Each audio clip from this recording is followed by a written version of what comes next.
Olá, meus amigos, companheiros, é com grande alegria que nós estamos aqui no dia de hoje para mais um estudo, mais um capítulo do estudo da obra Nosso Lar. E hoje nós veremos o capítulo 33, chamado Curiosas Observações. Eu sou Priscila Belintani e nós vamos então estudar um pouco mais dessa obra tão maravilhosa, tão consoladora que a doutrina espírita nos trouxe através do espírito André Luiz e o médium Chico Xavier. Nós vamos então fazer a nossa prece agora, agradecendo a Deus, nosso Pai Criador, por tudo quanto temos recebido, pelas oportunidades, pelos ensinamentos, pelas bênçãos do dia a dia, assim também pelas lições que muitas vezes nos parecem grandes desafios, que nós possamos utilizá-las a nosso favor para o nosso crescimento pessoal e auxiliarmos uns aos outros no crescimento conjunto, que todos nós possamos avançar rumo a um planeta melhor, a um mundo com mais amor, mais amizade, mais companheirismo, mais fé em nosso Pai e Criador, Senhor de todo o nosso planeta. Muito obrigada, Jesus, amigo e mestre, fica conosco, Senhor, neste dia de estudos, e que assim seja. Muito bem, pessoal. Então, nós vamos dar continuidade ao estudo da obra Nosso Lar e vamos hoje trabalhar o capítulo 33. No capítulo passado, no capítulo 32, André Luiz trouxe para a gente informações a respeito de Veneranda, né?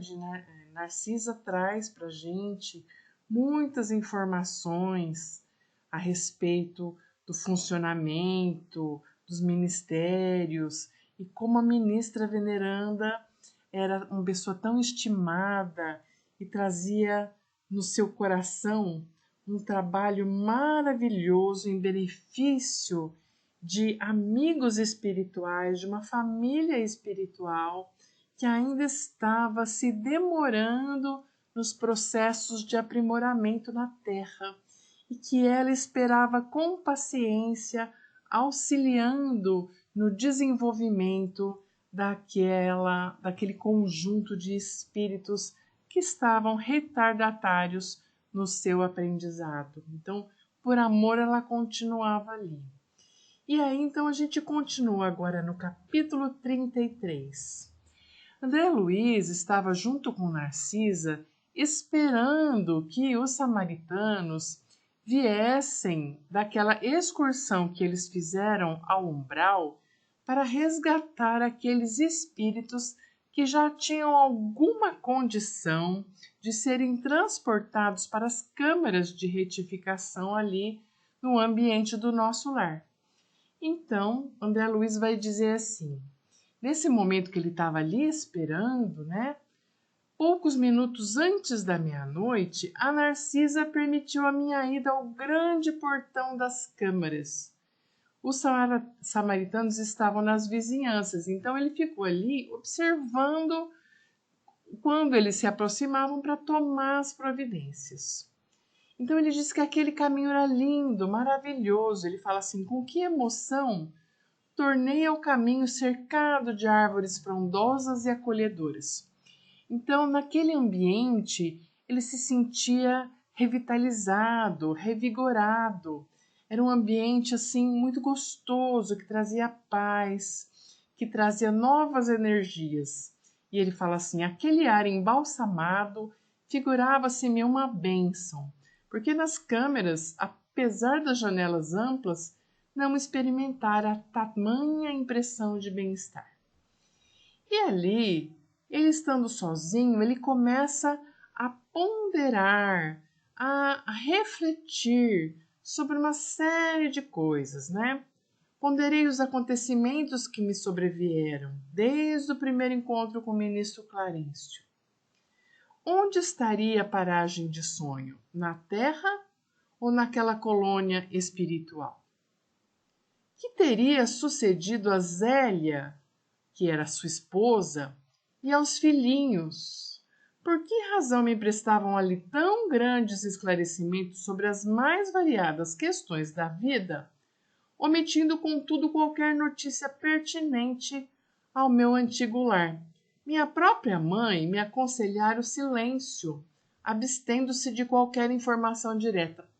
Então, olha só, André Luiz está se perguntando por que ele tinha tantas informações sobre tantas coisas, mas ninguém falava sobre a sua família.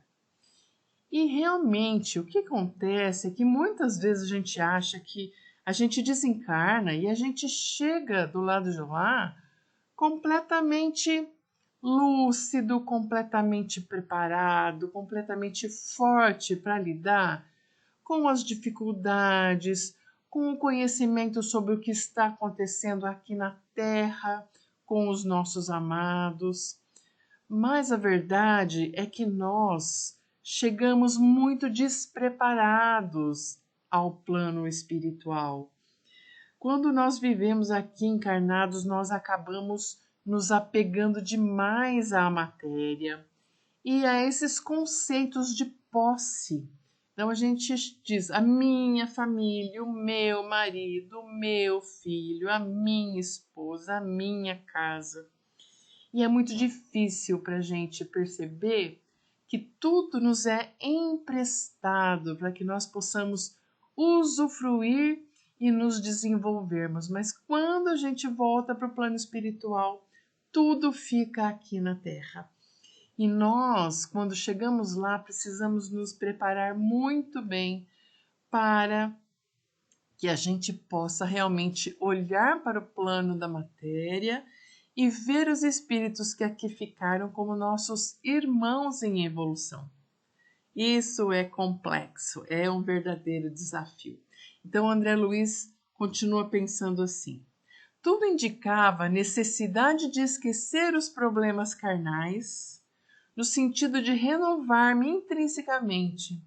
E, no entanto, penetrando os recessos do ser, encontrava a saudade viva dos meus. Então, racionalmente, o André Luiz sabia que ele precisava agora se dedicar ao aprimoramento espiritual que ele tinha a oportunidade ali no nosso lar, que era para ele se focar naquele aprimoramento dele. Só que lá no fundinho ele morria de saudades, ele tinha muitas saudades da família. E ele falava assim: desejava ardentemente rever a esposa muito amada e receber de novo o beijo dos filhinhos. Então, aquele afago, aquele carinho, aquele afeto, ele sentia falta de tudo isso. E ele se questionava: por que decisões do destino estávamos agora separados, como se eu fosse um náufrago em uma praia desconhecida? Né? Então, ele se sentia assim, ele se sentia isolado, solitário, esquecido, como um náufrago. Mas, ao mesmo tempo, ele tinha ideias generosas que confortavam o íntimo. Eu não era um náufrago abandonado. Se a minha experiência podia classificar-se como um naufrágio, não devia o desastre senão a mim mesmo. Então, ele sabia da responsabilidade dele agora sobre a sua morte prematura. Então, agora ele tem essa noção de que ele poderia ter tido um desencarne um pouco diferente daquilo, da maneira como foi, né? E observava em nosso lar vibrações novas de trabalho intenso e construtivo. E admirava-me de haver perdido tanto tempo no mundo com bobagens, né? Com coisas que não eram tão importantes. E que quando a gente está aqui, a gente dá muita importância. Mas quando a gente chega do lado de lá, nosso ponto de vista sobre isso muda muito.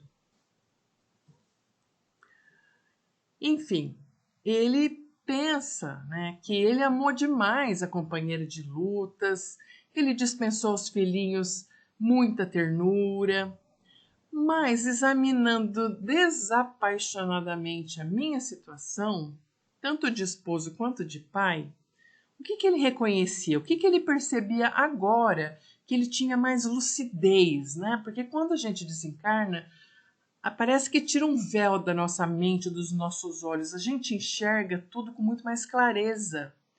Então, o que ele percebeu? Ele fala assim: reconhecia que nada criara de sólido e útil no espírito dos meus familiares. Então, olha só, muitas vezes a gente se preocupa em pagar as contas, em dar presente para os filhos, em proporcionar experiências agradáveis, mas nós não nos preparamos e não preparamos muitas vezes os nossos familiares, principalmente os filhos, que são da nossa maior responsabilidade, para a vida espiritual. Os valores morais, que realmente é o que mais importa, muitas vezes ficam em segundo plano. E aí ele está se questionando aqui sobre isso, né? Ele fala assim: tarde verificava esse descuido. Então, só agora ele percebia que isso tinha sido um descuido muito grande da parte dele. E ele fala assim: quem atravessa um campo sem organizar a sementeira necessária ao pão, ou seja, sem semear aquela sementinha que depois vai frutificar e produzir o trigo, por exemplo, para produzir o pão, e também sem proteger a fonte que sacia a sede, não pode voltar àquele mesmo campo ali com a intenção de se abastecer. Quer dizer, como eu posso me abastecer de pão se eu não semeei o trigo? Como eu posso me abastecer de água se eu deixei a fonte secar, se eu não cuidei da fonte que fornece aquela água limpa que sacia a nossa sede? Então, essa é a interrogação que ele faz agora, né? Ele faz essa reflexão. Tais pensamentos instalavam-se-me no cérebro com veemência. Ele deixou os círculos carnais e agora ele se preocupava. O que teria sucedido à esposa e aos filhinhos, que estavam deslocados daquela estabilidade doméstica que eles tinham antes, e agora se situavam nas sombras da viuvez, da orfandade? Então ele se preocupava, né? Mas, como ele mesmo disse, era uma preocupação tardia, um descuido que ele percebeu tarde demais. E enquanto ele estava ali pensando sobre tudo isso, tinha um vento calmo ali, né? Passando naquele local, tudo aquilo remoendo na cabeça dele. Ele imaginando os imperativos do dever dele, ele foi então voltando, né, para o seu trabalho e perscrutando assim o ambiente para ver se realmente já estavam chegando os samaritanos. Então, quando ele saiu um pouquinho das reflexões e voltou ali para aquela realidade ao seu redor, ele percebeu que o ambiente era lindo, luar, serenidade, um céu sublime de beleza. E aí, enquanto ele estava ali olhando, de repente ele diz que ele divisou ao longe dois vultos enormes. Dois homens de uma substância indefinível e semiluminosa. E dos pés e dos braços pendiam filamentos estranhos, e da cabeça como se escapava um longo fio de singulares proporções. Então, ele tem uma observação desses seres que ele não consegue identificar muito bem o que é. Ele percebe que são semelhantes a dois homens e que eles tinham essas ligações fluídicas, luminosas, que saíam principalmente da cabeça. Eu tive a impressão de identificar dois autênticos fantasmas e ele assustou. Eu não suportei. Cabelos eriçados, voltei apressadamente ao interior e fui lá buscar a Narcisa para pedir socorro e para entender o que estava acontecendo. E a Narcisa achou muito engraçado e deu risada dele, né? Então ela explicou: olha, meu amigo, não reconheceu esses personagens? E ele não sabia o que era aquilo, né? Então a Narcisa explica. Ela explica que quando ela chegou ali, ela também não sabia, não. Mas que agora ela já tinha aprendido. Aqueles são os nossos próprios irmãos da Terra. Então, eram seres encarnados, né? Aqueles são nossos próprios irmãos da Terra. Trata-se de poderosos espíritos que vivem na carne em missão redentora. Então, eram espíritos que tinham missões nobres e que tinham capacidade, né, de se deslocar em desdobramento durante o sono ou num desdobramento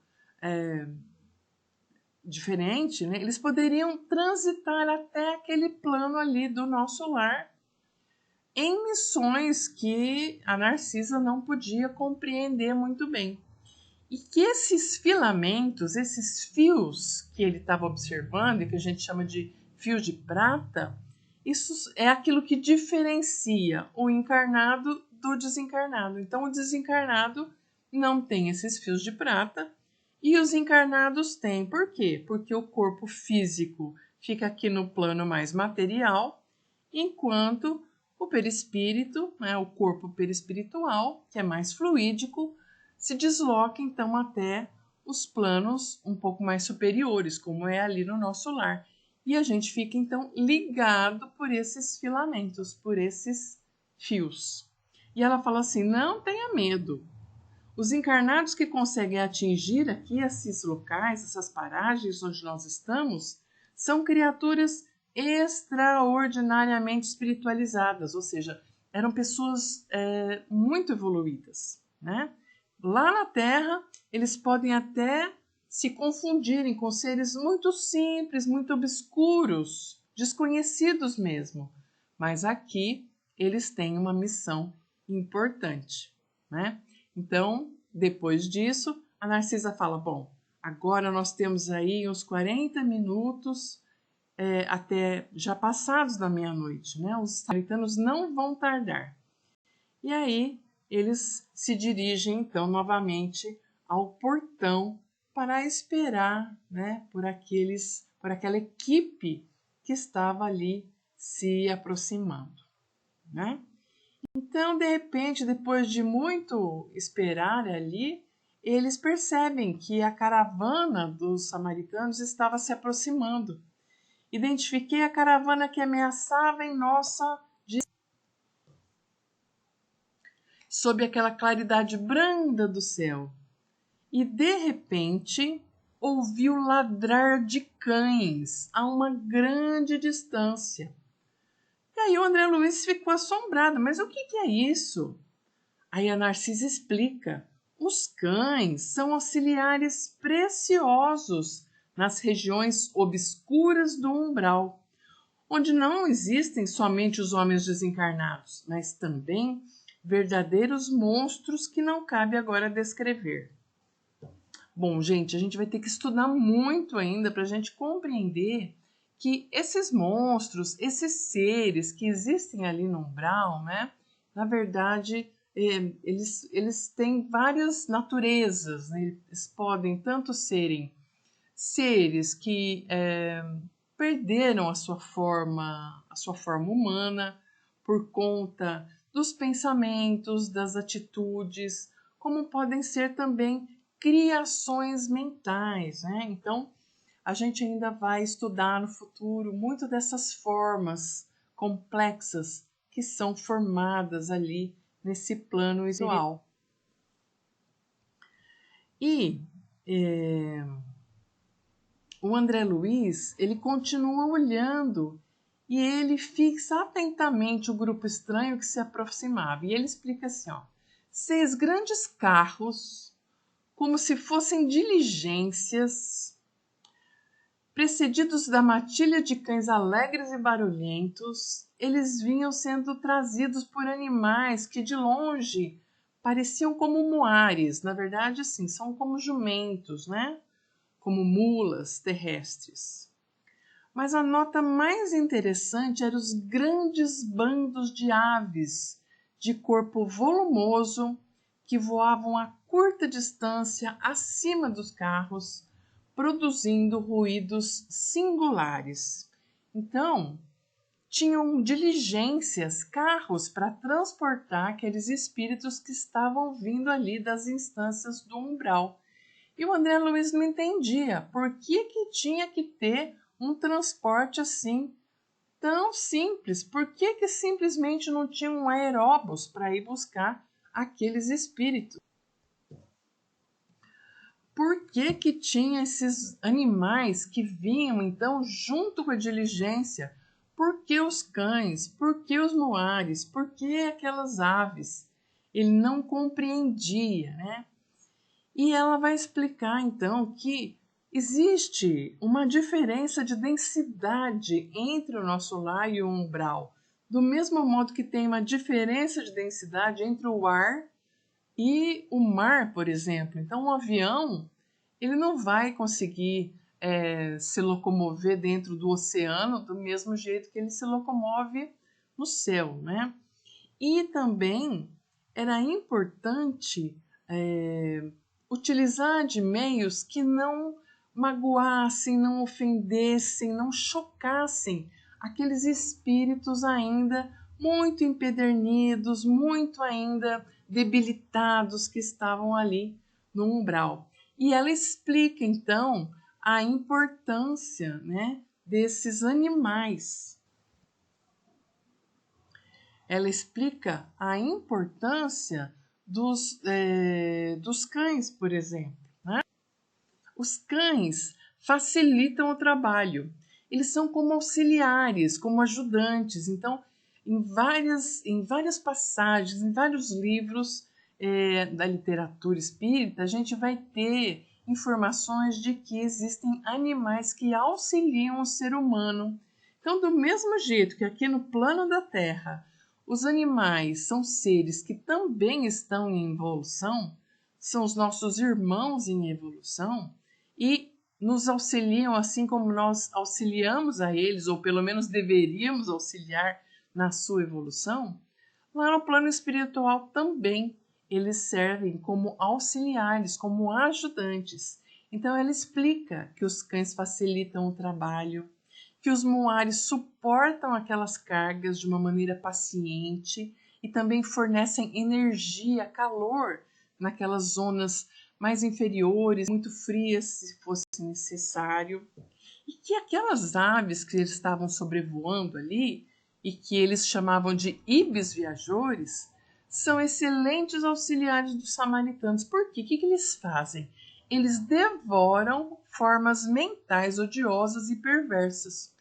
Então, essas formas mentais, elas são criadas pelos próprios pensamentos, pela própria emissão mental daqueles espíritos que estão em desalinho com a sua consciência, que ainda perseveram em pensamentos negativos, em pensamentos de ódio, de revolta, e vão formando essas formas, né, que são odiosas e são perversas e que não são saudáveis.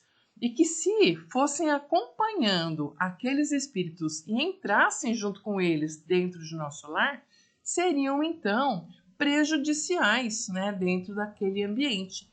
Então, essas aves, elas têm essa função também de alguma forma, transmutar essa energia. Então, devorar, lógico, é uma forma de linguagem aqui, onde elas vão, então, utilizar essas formas mentais, transformando elas em energias menos densas e menos prejudiciais àqueles seres que estão agora entrando num processo de convalescência. Então, aqueles espíritos que estão sendo retirados do umbral, eles são como doentes. E eles vão, então, precisar do mesmo jeito que chega num hospital alguém que está muito ferido, chega de um lugar sujo, ele precisa de uma limpeza, ele precisa de uma roupa limpa, ele precisa de curativos. Então aqui já começa a limpeza a partir dessas formas mentais que vão sendo eliminadas ali pelas aves, tá? Então, para que esses espíritos possam ser eficientemente trazidos ali para dentro das câmeras de retificação. Gente, o André Luiz fica perplexo. Tudo, né? Ele fica sempre muito curioso com tudo aquilo que ela vai trazendo de informação. Mas aí ela explica, olha, todos esses detalhes que você quer, que você tem curiosidade, você poderá colher valiosas lições sobre esses animais, mas não aqui. Lá no Ministério do Esclarecimento, onde existem e se localizam os parques de estudo e de experimentação.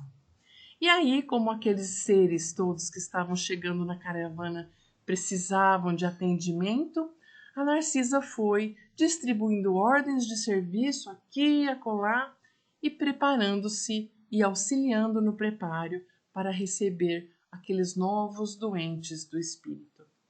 E dessa maneira a gente vai então finalizando esse capítulo, né?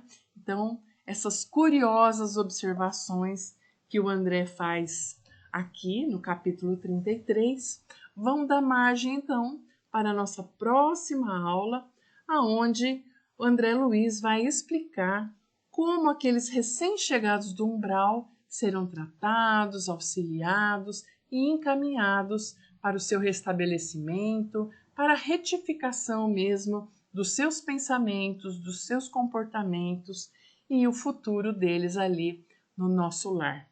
Nós vamos então agora encerrando, agradecer pela presença de vocês, pela companhia querida dos amigos espirituais que nos auxiliam, que nos inspiram para o nosso estudo, que nos estimulam, que possamos todos nós estarmos sempre cientes e conscientes da necessidade do estudo, da necessidade do aprendizado constante, que nós possamos levar o aprendizado teórico para a nossa vida, compreendendo a importância do estudo, refletindo sobre as lições recebidas, que nós possamos olhar, por exemplo, para os animais como esses nossos companheiros nossos de evolução, tão necessários que são para o nosso aprimoramento, que nós possamos entender o elo que existe entre todos os seres da criação e agradecer pela oportunidade de não estarmos sozinhos, mas estarmos todos em conjunto, evoluindo e crescendo rumo ao Pai, rumo a Deus, rumo a essa felicidade suprema que nos aguarda no infinito. Muito obrigada a todos vocês, um grande abraço e até o nosso próximo estudo.